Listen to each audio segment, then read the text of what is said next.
దేవునికి స్తోత్రములు.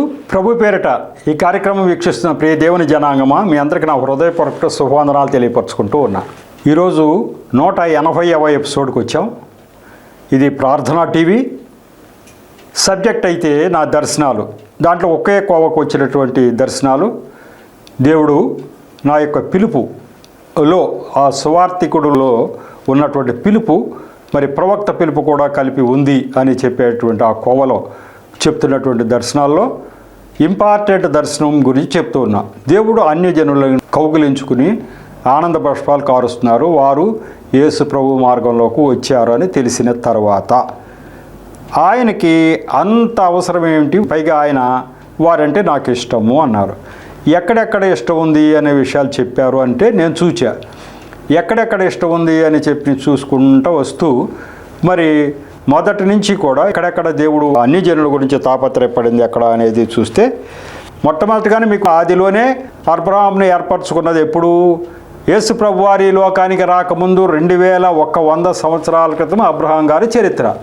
అప్పుడు ఆయన ఏర్పరచుకోగానే ఆయన చెప్పేశాడు, అబ్బాయి నిన్ను ఏర్పరచుకున్నా, నీ ద్వారా అన్ని జనులందరూ ఆశీర్వదింపబడాలనేది నా యొక్క ప్రణాళిక, ఉద్దేశం అని చెప్పేశారు. ఏ రోజునైతే అబ్రహాంని ఏర్పరచుకున్నాడు, ఏ రోజునైతే ఇజ్రాయెల్ ప్రజలను ఏర్పరచుకున్నాడో ఆ రోజే అన్యజనులను కూడా మీ ద్వారా ఆశీర్వదింపబడటానికి ముందుగా మిమ్మల్ని నేను నా స్వాస్థ్యంగా ఏర్పరచుకున్నా అని చెప్పేయటం జరిగింది. ఆ తర్వాత 600 సంవత్సరాల తర్వాత, అంటే యేసు ప్రభు వారి కంటే ముందు 1500 సంవత్సరాల క్రితం మోషే గారి ద్వారా ధర్మశాస్త్రం అంతా రాయించినప్పుడు అప్పుడు కూడా చెప్తాడు ఆ మాటలు. యేసు ప్రభు వారు ఈ లోకానికి రాకముందు 1500 సంవత్సరాల క్రితం ద్వితీయోపదేశ కాండంలో మోషే గారి ద్వారా తెలియపరిచేటువంటి విషయాలు మనం చూద్దాం. ద్వితీయోపదేశ కాండం 10వ అధ్యాయం 13 నుంచి 15 వరకు చూద్దాం. నీ మేలు కొరకు నేడు నేను నీకు ఆజ్ఞాపించు యెహోవా ఆజ్ఞలను కట్టడలను అనుసరించి నడుచుకుందుననే మాట కాక, నీ దేవుడైన యెహోవా నిన్ను మరి ఏమి అడుగుచున్నాడు? ఆ ఇజ్రాయెల్ ప్రజలతో చెప్పాడు, అబ్బాయి నీ మేలు కొరకే నేను ఒక ధర్మశాస్త్రాన్ని ఇస్తూ, ఆజ్ఞలన్నీ ఇస్తూ దాని ప్రకారం నడవండి అబ్బాయి అని నీ మేలు కొరకే, నా మేలు కొరకు కాదు, నీ మేలు కొరకే నేను ఏర్పాటు చేసి నేను చెప్పినటువంటి ప్రకారంగా నువ్వు నడువు అని అంటాం తప్ప నేను ఇంకా నిన్నేమన్నా అడిగానా అన్నాడు ఇజ్రాయెల్ ప్రజలతో. ఇంకా అంటాడు, చూడుము ఆకాశము మహాకాశము భూమియు అందున్నదంతయు నీ దేవుడైన యెహోవావే. ఇది చాలా ఇంపార్టెంట్. చూసుకోవయ్యా, నిన్ను ఏర్పరచుకున్నా సరే అసలు విషయం ఏంటంటే ఆకాశం నాదే, మహాకాశం నాదే, అంటే మన కనపడే ఆకాశం, కనపడని ఆకాశ మండలం కూడా నాదే, భూమి నాదే, అందున్నదంతయు నీ దేవుడైన యెహోవావే. భూమి మీద ఉన్నంత నావే. మనుషులు ఒకలే కాదు, మొత్తం అంత పక్షులు, జంతువులు, వృక్షాలు, ఇక ఏదన్నా కానీ భూమి మీద ఉన్నంతా కూడా నాది. మనుషుల్లో ఇజ్రాయెల్ ప్రజలు, ఇతరులు వాళ్ళు కూడా నా వాళ్ళే. నిన్ను ఏర్పరచుకున్న నీ మేలు కొరకు కొన్ని ఆజ్ఞలు ఇచ్చి దాని ప్రకారం నడువబ్బాయి అన్న, నీ మేలు కొరకు. కానీ మొత్తం ఎవరు, నువ్వు ఒక్కడవే కాదు నాకు సంబంధించిన వాళ్ళు, ఈ సృష్టి అంతా నాదే అని చెప్పాడు. అయితే యెహోవా నీ పితరులను ప్రేమించి వారి యందు ఆనందపడి సమస్త జనములలో వారి సంతానమైన మిమ్మును నేటి వలె ఏర్పరచుకొనెను. మిమ్మల్ని మీరంటే నాకు ఎందుకు ఇష్టం కలిగింది అబ్బాయి, మీరు ఇజ్రాయెల్ ప్రజలు అంటే మీ పితరుల్ని, అందుకు మిమ్మల్ని ముందు ఏర్పరచుకున్నా. ముందుగా ఒకళ్ళని ఎంచుకోవాలి కాబట్టి మిమ్మల్ని ఏర్పరచుకున్నా. అంతే తప్ప మీరు ఏదో గొప్ప అని మిగతా వాళ్ళకి తక్కువ అని కాదు. ఏదో ఒకళ్ళని ఏర్పరచుకోవాలి ముందు కాబట్టి మిమ్మల్ని ఏర్పరచుకున్నా. అంతే తప్ప వాళ్ళు తక్కువ ఎక్కువ అని కాదు. ముందుగా ఒకళ్ళని ఏర్పరచుకుని వాళ్ళ ద్వారా అసలు దేవుడు ఈయన అని అందరూ చేయాలని నా ఉద్దేశం అబ్బాయి అన్నాడు. ఇక్కడ వరకు మనం చూసుకుంటే చాలు. మిమ్మల్ని ఏర్పరచుకున్న కారణం ఏంటంటే అందరూ నా వాళ్ళే, ముందుగా ఒకళ్ళని ఏర్పరచుకున్నాను, మీ ద్వారా మిగతా వాళ్ళు కూడా ఆశీర్వదింపబడతారని ముందే చెప్పేసాడుగా, మీ ద్వారా ఇతరులు కూడా ఈ మార్గాలు తెలుసుకునేట్టుగా చేయాలని నా ఉద్దేశం అని చెప్తా ఉన్నాడు. కాబట్టి ఎప్పుడు చెప్పాడు? మొట్టమొదటిగా అబ్రహాం గారి దగ్గర చెప్పాడు. ప్రభువు రాకముందు 2100 సంవత్సరాల క్రితం అన్ని జనులు ఆశీర్వదింపారని చెప్పాడు.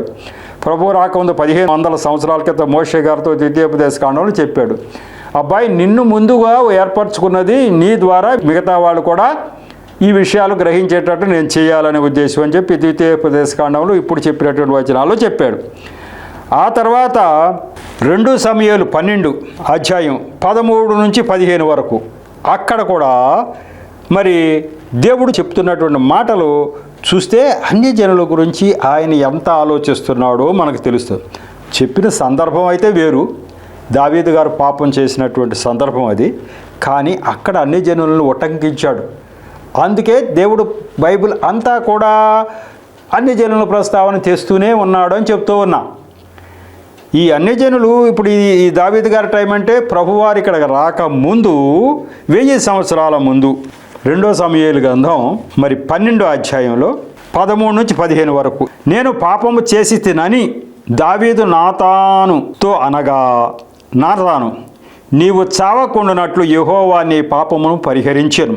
అయితే ఈ కార్యము వలన యెహోవాను దూషించుటకు ఆయన శత్రువులకు నీవు గొప్ప హేతువు కలగజేసేది గనుక నీకు పుట్టిన బిడ్డ నిశ్చయముగా చచ్చునని దావీదుతో చెప్పి తన ఇంటికి వెళ్ళాను. ఇది నీవు తప్పు చేశావు, దావీదు తప్పు చేశాడు బత్షెబా విషయంలో. మరి ఆయన ఒక ఉపమానం చెప్పుకుంటూ వచ్చాడు, ఎలా చేశాడు అని చెప్పి ఒక ఉపమానం మీకు అది తెలిసే ఉంటుంది కథ. ఒక ఆయన చేసినటువంటి తప్పు, ఒకే ఒక గొర్రె పిల్ల కలిగినటువంటి ఆ యజమాని దగ్గర నుంచి ఆ గొర్రె పిల్లను తీసేసినందుకు దేవుడు కోపం వచ్చింది. ఎన్నో గొర్రెలు కలవాడు ఒకే ఒక గొర్రె పిల్ల కలిగిన యజమాని దగ్గర నుంచి ఆ గొర్రె పిల్లని తీసేసుకున్నాడు. ఇది తప్పా రైటా అంటే అది తప్పేనండి అన్నాడు దావీదు గారు. నిజమే, అది తప్పే. ఈయనకి అన్ని గొర్రె పిల్లలు ఉండగా ఒకే ఒక గొర్రె పిల్ల కలిగిన దాన్ని తీసుకోవటం తప్పే అండి అన్నాడు. ఆ తప్పు చేసిన మనిషి నువ్వేనబ్బాయి అంటాడు దావీదుతో. అంటే బత్షెబా అనేటువంటి ఆమెది ఉరియా భార్యని నీవు తీసుకోవటం చాలా తప్పు. నీకు అనేక మంది భార్యలు ఉన్నారు, నువ్వు కావాలంటే ఇంకా భార్యలు ఏమన్నా ఇచ్చేవాడిని నేను అన్నాడు దేవుడు దావీదుతో. నువ్వంటే ఇష్టం అబ్బాయి, నీకు అనేక మంది భార్యలను ఇచ్చా, ఇంకా కావాలన్నా ఇస్తా, కానీ ఒకే భార్య కలిగినటువంటి ఉరియా అనేటువంటి ఒక నీతిమంతుడు యథార్థవంతుడు యొక్క భార్యని బత్షెబాని నువ్వు తీసుకోవటం తప్పు అనేది దేవుడు చెప్పదలుచుకుని ముందు ఈ యొక్క ఉపమానం చెప్పాడు. ఈ ఉపమానం చెప్పి దావీదుతోటే ఆయన తప్పు చేశాడు అన్న విషయం దావీదుతోటే ఒప్పించాడు. ఆ వ్యక్తి చేసింది తప్పు అన్న తర్వాత ఆ వ్యక్తివి నువ్వేనబ్బాయి అని చెప్పాడు. ఇప్పుడు ఏమంటున్నాడంటే దేవుడు ఈ వచనాల్లో, నీవైతే ఈ తప్పు చేశావు కానీ నీవు చావకుండానట్లు దేవుడు పాపాన్ని పరిహరించాడు అని చెప్పి అన్నాడు. యాక్చువల్గా ఈ తప్పు చేసినందుకు నువ్వు చావాలి మామూలుగా, కానీ దావీదు చాలా మంచివాడు కాబట్టి ఈ ఒక్క తప్పే చేశాడు కాబట్టి చావకుండా చేశాడు. చావకుండా చేసినంత మాత్రం చేత వదిలిపెట్టల. ఏమన్నాడు? ఈ కార్యం వల్ల ఏం జరిగిందట, యెహోవాను దూషించుటకు ఆయన శత్రువులకు నీవు గొప్ప హేతువు కలగజేసితివి. ఇప్పుడు దావీదు తప్పు చేస్తే దావీదుని ఈడ దేవుడు ఏం దేవుడండి అని అంటారు కదా ఇతరులు, ఆయన శత్రువులు అంటే ఆయన మార్గంలో లేని వాళ్ళు, మరి వీళ్ళ దేవుడు ఏం దేవుడండి అంటారు కదా. కాబట్టి నువ్వు చేసిన తప్పు గురించి యెహోవాను దేవుణ్ణి దూషించడానికి నువ్వు హేతువు కలగజేశావు ఇతరులకి. ఇప్పుడు కూడా అంతే, క్రైస్తవులు ఏదైనా తప్పు చేస్తూ ఉంటే వీరు నమ్మిన దేవుడు ఎవరండి బాబు, వీళ్ళు ఎట్లాంటి తప్పు చేస్తుంటే వీళ్ళు వదిలిపెట్టేస్తున్నాడు అని దేవుణ్ణి నిందిస్తారు. మనం క్రైస్తవులను తప్పు చేస్తే ఇతరులు దేవుణ్ణి నిందిస్తారు. ఏం దేవుడు అండి వీళ్ళ దేవుడు, వీళ్ళు తప్పు చేస్తుంటే ఏం చేయడేంటి వీళ్ళని అని అంటారు. అట్లాగే నువ్వు చేసిన పాపం వల్ల నన్ను దూషించటానికి, నాకు వ్యతిరేకమే అంటే ఈ యొక్క ఇతర జనాల్లోంచి నన్ను దూషించే అవకాశం నువ్వు కలగజేశావు. ఆ విధంగా నువ్వు ఆ పని చేసి పాపం చేసావు. అయితే నిన్ను వదిలిపెట్టలేదు, నీ ప్రాణం అయితే తీయలేదు, కానీ నీకు పుట్టిన బిడ్డ అయితే చచ్చిపోతాడు అని చెప్పేశాడు. నీకు పుట్టిన బిడ్డ అయితే చచ్చిపోతాడు, నువ్వు చేసిన పాపానికి. పూర్తిగా పరిహరించలేదు, కొంతమేరకు పరిహరించాలని చెప్తాడు. కాబట్టి ఇతరుల గురించి ఆలోచన ఉందని ఇక్కడ కూడా మనకు అర్థమవుతుంది. ఇతరులు దేవుణ్ణి నిందిస్తారు ఎప్పుడు? క్రైస్తవులు తప్పు చేసినప్పుడు.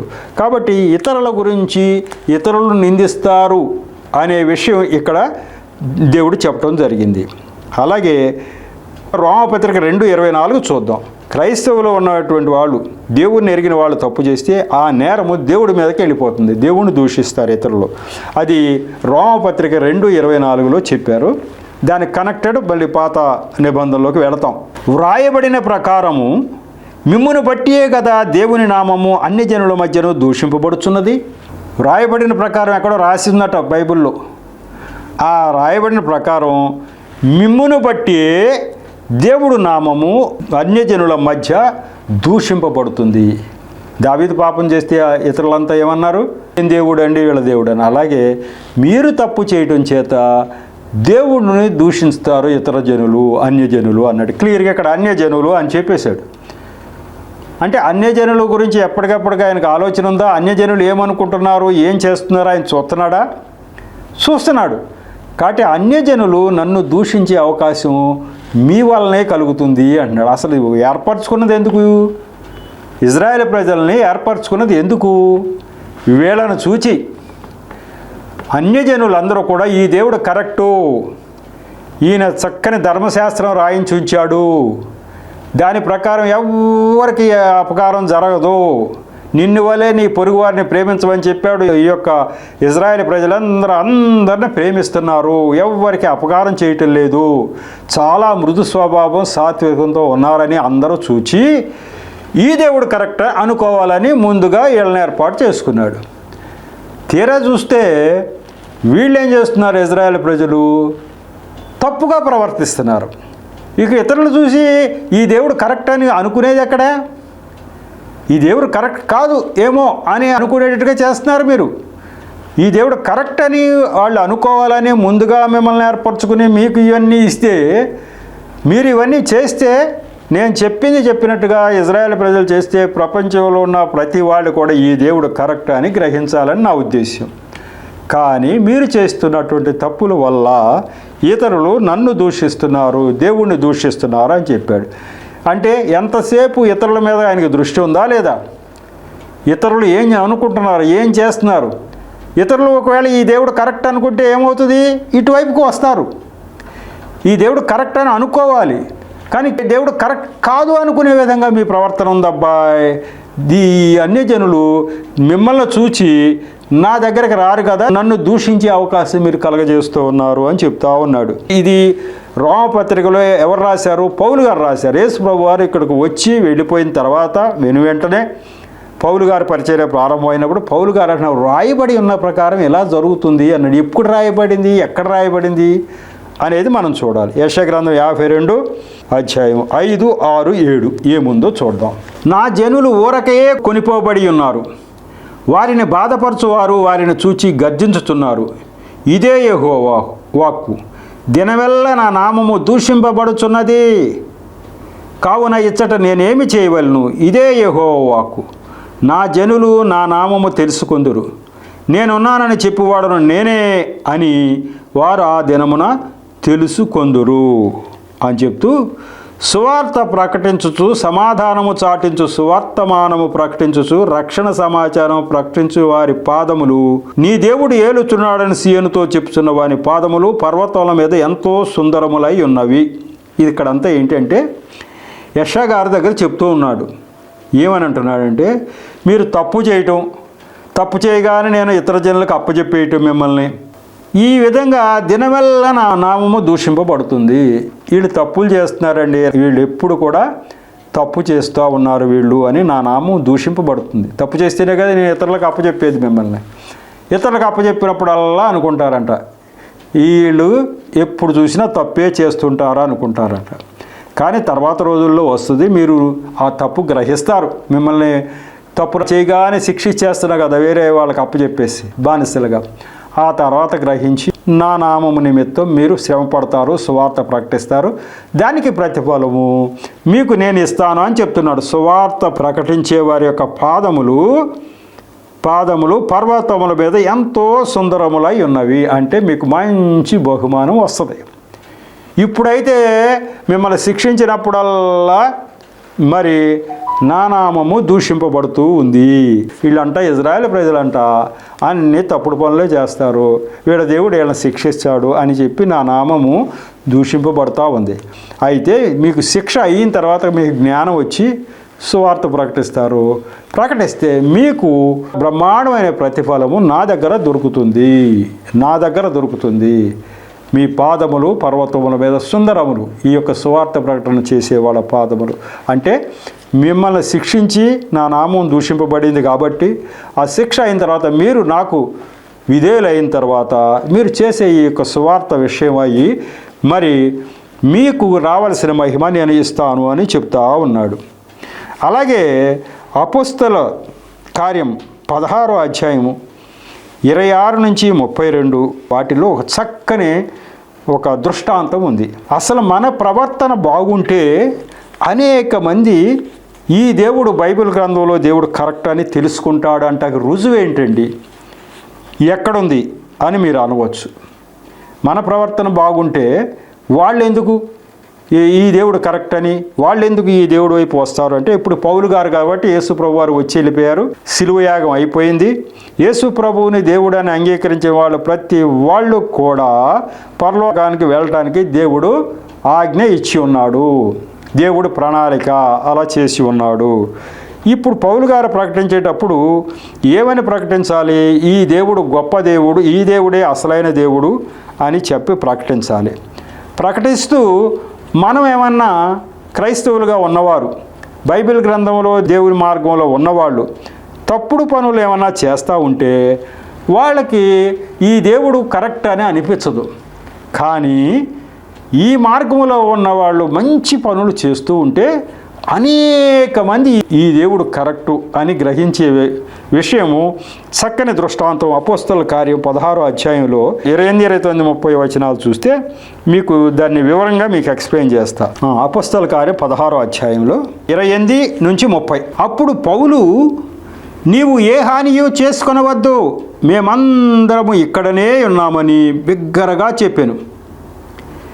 అతడు దీపము తెమ్మని చెప్పి లోపలికి వచ్చి వణకుచు పౌలుకును శీలకును సాగిలపడి వారిని వెలుపలికి తీసుకుని వచ్చి, అయ్యలారా, రక్షణ పొందుటకు నేనేమి చేయవలెనను? ఇక అందుకు వారు, ప్రభు అయిన యేసునందు విశ్వాసముంచుము, అప్పుడు నీవును నీ ఇంటి వారును రక్షణ పొందుదురని చెప్పి అక్కడ వరకు చాలు. ఈ జరిగిన కథ ఏంటి అసలు అనేది, పౌలు శీల వీళ్ళిద్దరూ కూడా సువార్త ప్రకటిస్తూ ఉన్నారు. యేసుప్రభు వారు వెళ్ళినటువంటి కొద్ది కాలానికే పౌలు గారు ఈ సువార్త ప్రకటనకు వచ్చారు. అంటే ప్రభువారు ఈ యొక్క సిలువయాగం అయిపోయిన తర్వాత 30-40 సంవత్సరాల తర్వాత జరిగినటువంటి చరిత్ర. యేసు ప్రభువారు సిలువయాగం అయిపోయిన తర్వాత 30-40 సంవత్సరాల తర్వాత ఈ పౌలు గారు సువార్త ప్రకటిస్తున్న రోజుల్లో జరిగినటువంటి ఒక సంఘటన, యథార్థమైనటువంటి సంఘటన. పౌలు శీలలు సువార్త ప్రకటించుకుంటూ వెళుతూ ఉన్నారు. ఇక వీళ్ళకి ఎప్పుడు వ్యతిరేకంగా ఉంటారు కదా రోమా వాళ్ళంతా, మరి వాళ్ళంతా అన్యజనులు, ఇతర జనులందరూ కూడా ఈ దేవుడు ఏంటి, వాళ్ళు ఎవరెవరినో ప్రార్థించుకుంటూ ఉంటారు కాబట్టి ఆ రోమీయులు దీని మీద కోపం వచ్చి ఆ వాళ్ళందరూ కలిసి ఈ పౌలు శీల ఇద్దరిని బంధించి చెరసాలలో బంధించేశారు. రైట్, బంధించేసిన తర్వాత రేపు వాళ్ళని విడుదల చేయటం లేకపోతే తీర్పు తీర్చడం ఏదో జరుగుతుంది. ముందైతే బంధించేశారు, చెరసాల అధికారికి వాళ్ళని అప్పచెప్పారు వీళ్ళిద్దరిని. ఈలోగా జరిగింది ఏంటంటే దేవుడు ఏం చేశాడంటే చెరసాల పునాదులు కదిలిపోయి భూకంపం, పెద్ద భూకంపం వచ్చేసింది. భూకంపం వచ్చేసి చెరసాల పునాదులు కదిలిపోయినాయి, తాళాలు ఎక్కడికక్కడ ఊడిపోయినాయి, తలుపులు తెరుచుకుపోయినాయి. ఎందుకు చేశాడు దేవుడు అంటే పౌలు శీలలు బయటికి వచ్చేయాలి అనే ఉద్దేశంతో చేశాడు. పౌలు శీలలు ఏం చేశారంటే బయటకు వచ్చేలా, అరే భూకంపం వచ్చింది, తలుపులన్నీ పగిలిపోయినాయి, తాళాలు పగిలిపోయినాయి, మనం వెళ్ళిపోతే ఈ చెరసాల అధికారిని రేపు పై అధికారులు వచ్చి పట్టుకుంటారు కదా, పట్టుకుని ఏం చేసావా నువ్వు ఖైదీలేరి ఆ యొక్క పౌలు శీలను తీసుకురా అంటే నేను ఏం చేయాలి అని ఆయన బాధపడతాడని చెప్పి వీళ్ళు వెళ్ళాల. దేవుడు ఇది చేసినా కూడా వెళ్ళాల. అంటే ప్రవర్తన, ఎదుటి మనిషి గురించి నిన్ను వలే నీ పొరుగువాడిని ప్రేమించడు. పొరుగువారంటే ఎవరు? క్రైస్తవులు ఒకలే కదా, అందరు కదా. జైలు అధికారికి ఏం జరుగుతుందో, జైలు అధికారికి ఏమైనా ప్రమాదమేమో అని చెప్పి ఆలోచిస్తూ ఉన్నారనమాట. నిజంగానే రేపు వచ్చే ప్రమాదం ఆయన ఊహించేసి చెరసాల అధికారి, నిన్ను కాపలా పెడితే నువ్వేం చేసావయ్యా, వాళ్ళు తప్పించుకుపోయారు కదా అని చెప్పి ఈయన్ని ఏం చేస్తారో అనే భయంతో కత్తి దూసి ఆయన చంపుకోపోతున్నాడట. అప్పుడు వాళ్ళు వచ్చారు, అయ్యా మీరు చంపుకోవద్దు, మేము ఎక్కడికి వెళ్ళాలా, జైలు గది తాళాలు తెరుచుకున్నప్పటికీ, మా దేవుడు ఆ కార్యం చేసినప్పటికీ మేము బయటికి వెళ్ళాలా, మీకు ఏ అపాయం జరగకుండా ఉండడం కోసం మేము ఇక్కడ ఉంటాం. తలుపులు తెరిచేసినా మేము వెళ్ళం. రేపొద్దున విచారణ జరిగేంత వరకు కూడా ఉంటాం. మీకు అపాయం జరగకూడదు అనే ఉద్దేశంతో మేము ఉండిపోయామయ్యా అన్నారు. ఆ దీపం తెచ్చి చూశాడట. ఏంటి మాటలు వినపడుతుంది, వీళ్ళు వెళ్ళిపోలేదా అని చూస్తే వీళ్ళు ఉన్నారు ఇక్కడే. ఉండి చెప్పాడు, అయ్యా ఇది పరిస్థితి, భూకంపం వచ్చేసింది, అంతా జరిగింది, కానీ మేము వెళ్ళలా, మీకు ఏ అపకారం జరగకూడదు అన్నప్పుడు ఆయన ఆశ్చర్యపోయాడు. యొక్క మంచి ప్రవర్తనకి, ఎంత మంచి ప్రవర్తన ఈ యొక్క యేసు ప్రభు ఈ బిడ్డలకు ఉన్నది అని చెప్పి అనుకుని, పౌలు నీవు ఏ హాని చేసుకోవద్దు, అంటే కత్తి తీసి పొడుచుకుందాం అనుకుంటున్నాడట. నువ్వు ఏ హాని చేసుకోవద్దు, మేమందరం ఇక్కడే ఉన్నాం అని బిగ్గరగా చెప్పాడు. నువ్వే చెప్పుకోవద్దు, మేము ఇక్కడే ఉన్నామండి అని చెప్పాడు. అక్కడ చెప్తూ అతడు దీపము తెమ్మని చెప్పి లోపలికి వచ్చి వణుకుచు పౌలును శీలకు సాగిలపడ్డారు. అమ్మో వీళ్ళు వెళ్ళిపోలేదు అని చెప్పి కృతజ్ఞత వాళ్ళకి సాగిలిపడి వారిని వెలుపలికి తీసుకొచ్చి, అయ్యలారా ఎంత గొప్ప మనుషులండి మీరు, తలుపులు మీ దేవుడు తెరిచేస్తే మీరు పారిపోకుండా ఉన్నారా నా గురించి ఆలోచించి, అయ్యలారా రక్షణ పొందుటకు నేనేమి చేయవలను, నేను కూడా మీలాగా యేసు ప్రభుని అంగీకరిస్తానండి, రక్షణ పొందడానికి నేనేం చేయాలో చెప్పండి అంటున్నాడు. ఇక ఆయనకి ఏమైనా సువార్త ప్రకటించి నువ్వు యేసు ప్రభుని నమ్మండి అని వాళ్ళు చెప్పారా? వీధుల్లో సువార్త ప్రకటిస్తున్నారు. ఎవరు నమ్ముతారో ఎవరు నమ్మరో ఎవరికి తెలియదు. కానీ జైల్లో పెట్టిన తర్వాత జరిగినటువంటి వాళ్ళ ప్రవర్తన చూసినటువంటి జైలు అధికారి, అయ్యా వీళ్ళు అడగకుండానే మేము కూడా మీకులాగా యేసు ప్రభువుని అంగీకరించాలంటే మేము ఏం చేయాలి అంటే వీళ్ళ దగ్గరకు వచ్చేసాడు ఆయన. అంటే మన ప్రవర్తనతోటి అనేక మందిని ఈ దేవుడు సరైన దేవుడు అని గుర్తించేటట్టు చేయగలమా లేదా? చేయగలవు. నిజంగా కూడా దేవుడు తలుపులు తెరిచారు కదా అని వాళ్ళు పారిపోయి ఉంటే చెరసాల అధికారి యేసు ప్రభువు అవి చూస్తాడా? చూడ్డు. వాళ్ళు పారిపోకుండా ఉండే, నువ్వే హాని చేసుకోలేదయ్యా, మీకే అపకారం జరగకూడదు, మా మూలంగా మేము వెళ్ళిపోయామని నీకు అపకారం జరగకూడదు, మేము ఇక్కడే ఉన్నాం అన్నాడు. అప్పుడు ఆయన కరిగిపోయాడు. ఎంత గొప్ప మనుషులండి వీళ్ళు అనుకుని, మేమేం చేయాలయ్యా అని అంటే అప్పుడు చెప్తారు. మేమేం చేయాలి, మీ దేవుణ్ణి నమ్ముకోవాలంటే వాళ్ళు చెప్తారు, ఇక్కడ నువ్వు మీ ఇంట్లో ఉన్న వారందరూ కూడా ఇలా చేయండి అని చెప్తారు. ఎలా చేయాలి? ప్రభువు అయిన యేసునందు విశ్వాసముంచు, అప్పుడు నీవునో నీ ఇంటి వారిని రక్షణ పొందుదురని చెప్పి వాళ్ళకి వాక్యం చెప్పడం. తర్వాత వాళ్ళకి ఆ యొక్క ఏర్పాట్లన్నీ చేశారు. బాప్తిజం కూడా ఇచ్చేశారు. ఆ రాత్రి గడియలను అతడు వారిని తీసుకువారు, గాయములు గడియలు వెంటనే అతను ఇంటి వారిని బాప్తిజం పొందారు. ఆ రాత్రే బాప్తిజం పొందేశారు వాళ్ళు, ఆయన ఇంటి వారు కూడా. ఈ రక్షణ కార్యం ఆ ఇంటి వారికి జరగటానికి కారణం ఏంటి అని అంటే, దేవుడు తలుపులు పగలగొట్టడం కాదు, దేవుడు తలుపులు పగలగొట్టిన తర్వాత వీళ్ళు పారిపోకుండా ఉండటమే. క్రైస్తవులు అన్నవాళ్ళు ఎంతటి మంచివారు అని ఆయనకి తెలియటమే. తలుపులు తెరిచారు కదా అని వెళ్ళిపోయి ఉంటే వీళ్ళు ఏనాటికి యేసు ప్రభువుని అంగీకరించరు. వెళ్ళిపోకుండా వాళ్ళ ప్రవర్తన బయలుపరచడం చేతనే వారు ఆ కుటుంబం అంతా కూడా రక్షింపబడింది. దీన్ని బట్టి అందుకే కదా మీ మూలంగానే, మీ క్రియల మూలంగానే నా నామము దూషింపబడుతుంది అని చెప్తున్నాడు దేవుడు. రాయబడి ఉన్న ప్రకారము అన్నాడు. ఎక్కడ రాయబడి ఉంది ఏంటి కదా అని అంటే, మనం చెప్పే యెషయా గ్రంథంలో ఇట్లా నేను ఎప్పటికప్పుడు మీరు తప్పులు చేయటం, మిమ్మల్ని తీసుకెళ్ళి వేరే చోట్ల నేను అప్పచెప్పటం, నిత్యం నా నామం దూషింపబడుతుందయా అని యెషయా గ్రంథంలో చెప్పాడు. ఏదో మేము శిక్షించిన తర్వాత మళ్ళీ మీరు దారిలోకి వచ్చి మళ్ళీ మామూలు అవుతారు, కొంతకాలం మళ్ళీ మామూలే.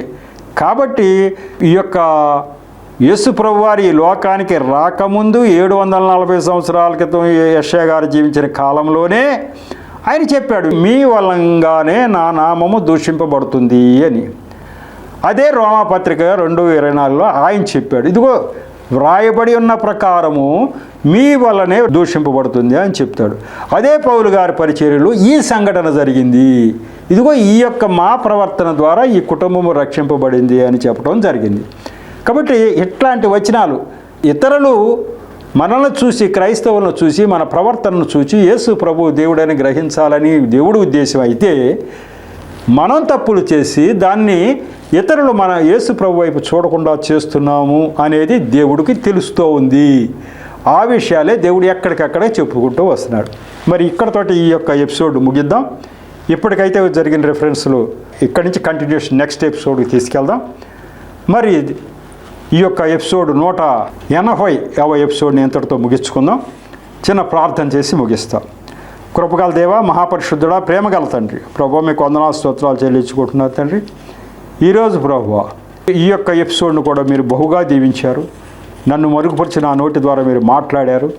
అలాగే వింటున్న బిడ్డల హృదయాలు తెలిసి ప్రభువా క్రైస్తవులు ఉన్న వారిలో ఉన్న ప్రవర్తన ఎంత ప్రభావితం కలగజేస్తుందో, అది చెడ్డ ప్రవర్తన అయితే దేవుణ్ణి దూషిస్తారని, అది మంచి ప్రవర్తన అయితే దేవుడి దగ్గరకు అనేక మంది వస్తారని తెలిసే విధంగా చక్కని వచనాలు ప్రభువా మీ ప్రేరణతోటి ప్రభువా నా నోటి ద్వారా మీరు మాట్లాడినందుకు వందనాలు స్తోత్రాలు తండ్రి. ఈ వచనాలు వెలుగులో తండ్రి ఈ కార్యక్రమం వీక్షణ ప్రతి బిడ్డ కూడా ఈ జ్ఞానాన్ని దృష్టిలో ఉంచుకుని ప్రవర్తనలో వారిలో మార్పు తెచ్చుకోవటమే కాక ఈ అన్యజనుల విషయం అయితే దేవుడు ఎప్పటికప్పుడు ఆలోచిస్తూ ఉన్నాడు.